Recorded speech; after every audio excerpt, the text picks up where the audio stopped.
Injuries sometimes can just derail a team's momentum if you're going for a major title and all that.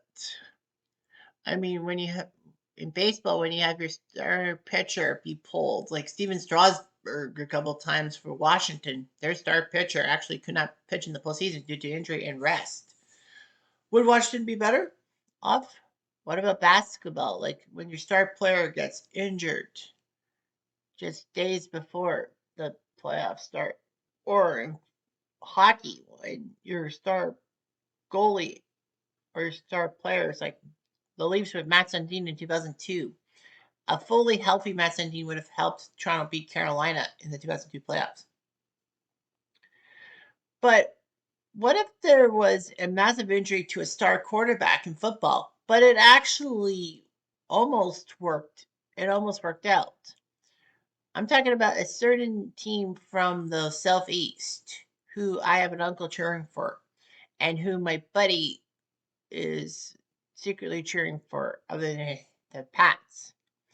So this is a story about the 1993 Miami Dolphins. Sure, Marino got hurt, but there's a more narrative to this story.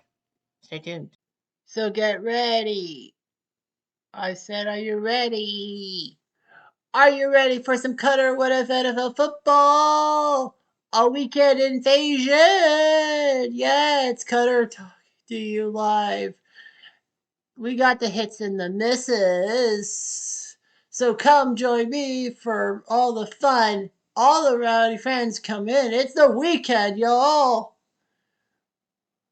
Are you ready? Yeah, let's do this, baby. Yes. So it's 1993. Well, actually, first off, I better not talk about it. So, anyway, let's talk about the Miami Dolphins as a whole. They were an NFL mainstay, but people forget they were part of the AFL. They were an AFL expansion team in 1966. They wanted to bring football to Florida. I mean, the NFL didn't have a team in Florida, and the AFL didn't have a team in Florida, so Miami's like, screw it, we want a team. Joe Robbie was prominent in getting the Dolphins to the AFL or the NFL. The AFL says, let's take you in. But unfortunately, they were not really the kings of the AFL. However, once they got to the NFL and the merger, they did better. Well, picking up Don Shula after the Colts fired him over his embarrassing Super Bowl III loss helped out things for Miami and got them good. They had Howard Twilley and Paul Warfield, massive pickups, wide receivers, and then the defense like Fern Denharder and Manny Fernandez, helping out a lot. And picking up three running backs to make a three-headed running back. Larry Sanka, Mercury Morris, and Jim Kick, a three-headed monster, and running the ball, and quarterback Bob Greasy from the University of Purdue. With that in mind, Miami started getting better and better and better. And of course, we all know about that 1972 season in which they ran the table. But in 1971, the 71-72 season, they got to the Super Bowl against the Cowboys, got their asses handed to them 24-3, and Bob Greasy ate what was still the longest sack by yards in Super Bowl history. Nevertheless, Miami got better and better. But the funny thing is, I'm going to be talking about an injury to Dan Marino, which kind of could have cost the 93 Dolphins their season, if anything. But when Bob Greasy went down in week 5 of the 1972 season, everyone thought Miami was screwed up. But Earl Morrall, who came off the back of $100, the Dolphins paid $100 to pick up Morrall on waivers from the Baltimore Colts. So they put Earl Morrall in, and Shula trusted Earl Morrall. After all, Unitas went down in 1968, and Morrall was the quarterback there. So that was the fact. He trusted Earl Morrall, and Morrall trusted everybody. And the three-headed running backs thing worked. And the Dolphins were 14-0 in a 14-game season, which was 14 back then. Then it turned to 16 by 1978. Nevertheless, the Dolphins went to the Super Bowl, won Super Bowl 7, 14-7. Although Gary Yepremian almost screwed up the Super Bowl by having a field goal blocked and then him throwing a pass, quote unquote. And then Mike Bass got it to make it 14-7. Fortunately, the Dolphins won. The Dolphins would win the next Super Bowl against the Vikings, who were toothless, if you will. Miami was looking for 3 in a row, but lost the famous sea hands game in Oakland in the divisional round. The Dolphins would be decent, but not perfect enough. Bob Greasy would then start to wear glasses underneath his helmet, which I guess you can make it happen. Nevertheless, the Dolphins in the 80s were okay. They had a two-headed quarterback monster in David Woodley and Don Strock, and that pairing would be more prevalent in the famous Epic in Miami game. In Miami, the Dolphins hosting the Chargers in the divisional round, 1981-82. When the Dolphins were down 24-0, they went from Woodley to Strock, and it worked out. They changed quarterbacks, and then they tied the game. They took the lead, but then the Chargers tied the game before overtime and won in almost double overtime. It could have been double overtime. Nevertheless, the Dolphins did make the Super Bowl in 1983, but lost to the Washington Redskins and John Riggins. Then in the 1983 draft, several teams picked quarterbacks, but not Dan Marino. The University of Pitt product could have been a Pittsburgh Steeler. It would have been perfect. He stays in Pittsburgh, but the Steelers decided to get this guy named Gabriel Rivera, known as Senor Sack. Unfortunately, Rivera would have a massive accident in which he was not wearing a seatbelt and his spine got twisted and he was a paraplegic. But nevertheless, the Dolphins said, screw it, we're going to take Dan Marino. No one wants him. And Marino, the last of the six quarterbacks taken in the first round of the 1983 NFL draft, had pretty much one of the best careers ever. I mean, when you have to compare yourself to Jim Kelly and John Elway, well, Elway at least won a Super Bowl. Kelly did not. Nevertheless, Marino, in his second season, 48 touchdowns, which was the record for most touchdowns by a quarterback. The Dolphins got to the final against the San Francisco 49ers, but lost to the Niners. They got shocked the next season in the AFC title game by my beloved New England Patriots. Imagine it. A Bears-Dolphins Super Bowl 20, in which the Dolphins could have won the Super Bowl. And, that's the only team to give the Bears an L in real life. That would have been an amazing rematch. Miami would go on to do decently. Marino would lead the team to the playoffs, but they just couldn't get over the hump. Their best chance was 1993 against the Buffalo Bills. Buffalo had to come to Miami for the AFC title game, but yet Steve Christie kicked some high intense field goals, and the Bills went into Miami and won. Of course, we're talking about the 93 Dolphins, well, the 92-93 Dolphins, but we're talking about the 93-94 Dolphins in the video. Afterwards, Marino would have some good years, make the playoffs, but he just couldn't get over the hump. His last playoff game and last game of his career was the 1999-2000 divisional playoffs in Jacksonville, and the Jaguars tore apart the Dolphins 62-7. Of course, that was the week after Lamar Smith's pounding touchdown run for the Dolphins against the Colts in overtime of the wildcard round. So yeah, that was huge, and the Dolphins would be off and on and all that. Tua is a good quarterback, but when he's healthy, he's good. When he's not, Dolphins just seem to suck with it. But nevertheless, let's talk about the 1993 Miami Dolphins. So this is how the 93 Dolphins season happened. They're 24th in the NFL. This was supposed to be a good season for the Dolphins because that was when Don Shula became the winningest head coach in NFL history, surpassing George Halas's record. But the Dolphins also had problems at pivot, as in their quarterback. Week 6 against Cleveland, Dan Marino ruptured his Achilles tendon and was out for the remainder of the season. Scott Mitchell would be coming in for Marino and was player of the month in the NFL for October 1993. But then he got hurt. And then Doug Peterson and Steve DeBerg were brought in to be quarterbacks and all that. Doug Peterson, of course, the same guy who led the Eagles to their first Super Bowl title as a head coach in 2018, pissing me off because, they did it against the Pats. Yeah, and Steve DeBerg becoming a Dolphin and all that. Irving Fryer, a big free agent signing by the Dolphins from the Patriots, got 1,000 receiving yards. They were 9-2 by Thanksgiving Day, and then somehow, in some way, they lost their last 5 games, meaning they only won 9, which meant they were out of the playoffs. And they're the only team in NFL history to start 9-2 and not reach the playoffs in any season. So yeah. So in the draft, they took a OJ McDuffie from Penn State in the first round. Third round pick Terry Kirby was a good guy running for Virginia. Well, yeah, Dan Marino was out for the year. Troy Vincent was on IR. People forget he started with the Dolphins, including myself, of course. But yeah, so Scott Mitchell and Steve DeBerg, Hugh Millen and Doug Peterson also there. Running backs keep fires from Mark Hicks, Terry Kirby, and Bernie Pomerly doing the job. Wide receivers Irving Fryer, Mark Ingram still around, part of the Marks brothers. By Mark Duper somewhere else. Tony Martin and OJ McDuffie also playing. Tight ends Keith Jackson, Will Nade, Jeff Dellenbach center, Ron Heller tackle, Tom Farrer center, guard Keith Sims and tackle Richmond Webb among others. Defensive linemen, their top guys Jeff Cross, Marco Coleman, Mike Golick was there. That's amazing. Linebackers Brian Cox, John Offerdahl were the best guys. Defensive backs they had Louis Oliver and Jarvis Williams.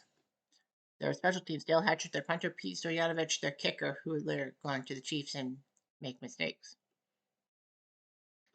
So yeah, so everything happened for a reason and all that.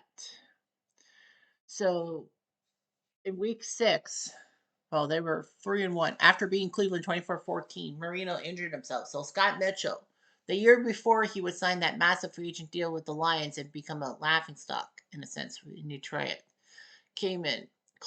They beat the Colts and beat the Chiefs. They lost to the Jets at Giants Stadium, but then they beat the Eagles 19-14, which was the game in which saw Don Shula break George House's record, and then the Patriots game it was 17-13. But then Mitchell got himself injured, so it would be all up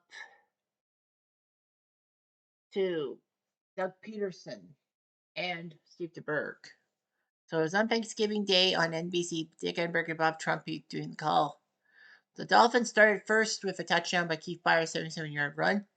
Kevin Williams, a 4-yard pass from Aikman for a touchdown. And then Williams had a punt return. He was dangerous as a punt returner. Dallas was up 14-7. And then Miami would kick 3 straight field goals to win the game. But yeah, it was 0 Celsius, and there was a 15-mile-per-hour wind. Texas Stadium, remember, had the hole in the roof, in a sense.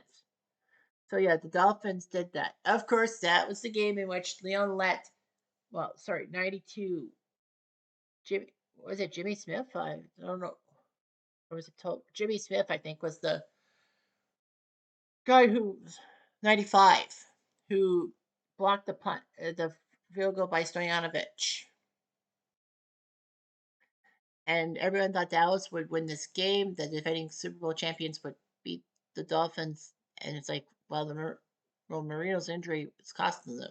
But then Leon Lett touched the ball. If the Cowboys had let the ball go, they would have got possession, but yet Leon Lett touched the ball and the ball landed in the end zone. But then they put it at the 2-yard line, and Stoyanovich hit a 19-yard field goal to win the game 16-14. Leon Lett would be remembered for that gaffe, and of course his Super Bowl gaffe. Nevertheless, they went to Joe Robbie Stadium to play in 3 straight games. They somehow lost to the Giants 19-14. And of course, that was the season in which I talked about the Giants and the fact that they had the 1 seed in the NFC snatched away at the final time. Pittsburgh came to town and beat the Dolphins 21-20. Then they got their butts handed to them 47-34 by the Bills. They went to San Diego, lost to them, and then they had to play the Patriots on the final day of the season. They needed this win. They were 9-6. If they had won against the Pats, they're in the playoffs no matter what. Unfortunately, though, Miami had a touchdown taken away incorrectly because the player was out of bounds when he caught the ball, but it was inbounds. If instant replay had happened, that would have been a touchdown, and the Dolphins would have won the game. But no, it just had to be. The Bills won 12 games that year to be the 1 seed. So they snatched first place from the Dolphins, who had 5 straight losses, and was like, how the hell did watch that? But nevertheless, that's what happened. And the Bills would go on to the AFC's representative for the Super Bowl. The Dolphins screwed up and missed the playoffs. So let's talk about what if they did make the playoffs. All right. So the 93 Dolphins would have played the 93 Raiders. So we're going to simulate how they would have done it. So as you look at the 93 stats, you see, yeah, Miami's 9-7, but so too were Pittsburgh and Denver and all that. But why did I put the Dolphins in the 5 slot instead of the Broncos? Well, because it says, well, Denver was the second AFC wildcard ahead of Pittsburgh and Miami based on conference record. 8-4, the Steelers 7-5, Dolphins were 6-6. So feeling that way, I think that, and the fact of the matter was that if the Dolphins had not lost that game, the final game to the Patriots, and gone to 10, they would have went to 10-6.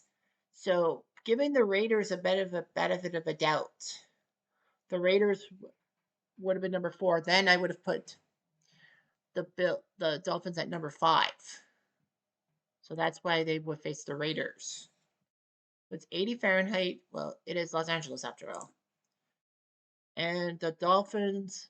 Oh, well, that's how you do it. All right. So the Raiders went first, and then they went through all this stuff, and then they had a couple of terrible penalties, including offensive passing interference.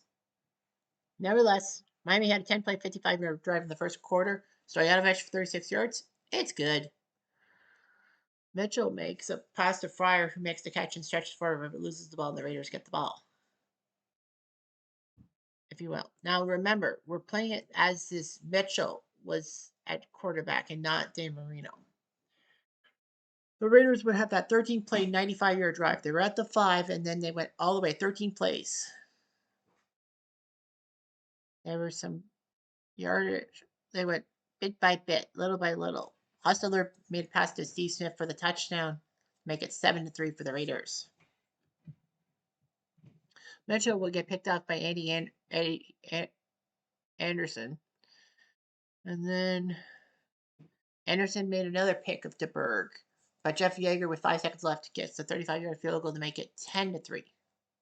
Nothing happened in the third quarter. So the fourth quarter, Miami does get a touchdown. It's Mitchell to Tony Martin for the touchdown. The guy who got robbed of a touchdown by no instant replay. So it's 10-10. Raiders got the ball. 6 plays, 48 yards. Later, Yeager for 38 yards.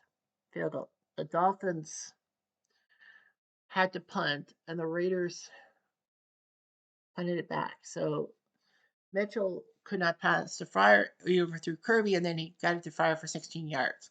Higgs picks up a 14-yard draw play to make it 1st and 10 at the 40. Mitchell overthrows Jackson. Kirby gets 2 yards. But then Mitchell makes 2 overthrows to McDuffie and Higgs, and then the 93 LA Raiders would have taken care of the Miami Dolphins. So the Dolphins would have been the 5 seed with their 10th win. I would have put them at number 5 to face the Raiders, and they would have lost. So Eddie Anderson with a pair of interceptions. The Raiders would have beaten the Dolphins, so everything is normal. Dolphins were 5 for 15 on 3rd and 4th down combined. Raiders 4 for 15. Rushing yards 106.96 for the Raiders. Passing 187.35 for the Dolphins. Hicks 81 yards running. Greg Robinson 75 yards.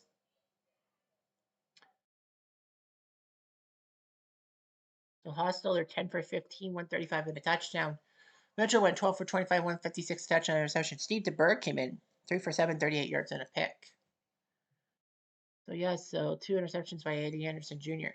So Stoyanovich made a 36-yard field goal. Yeager 35 for 38. The Dolphins would have been screwed. So yeah, Dan Marino missing in action. The Dolphins probably would have done much better. Just saying. Anyway, I'm Jeff Diamond. Adieu.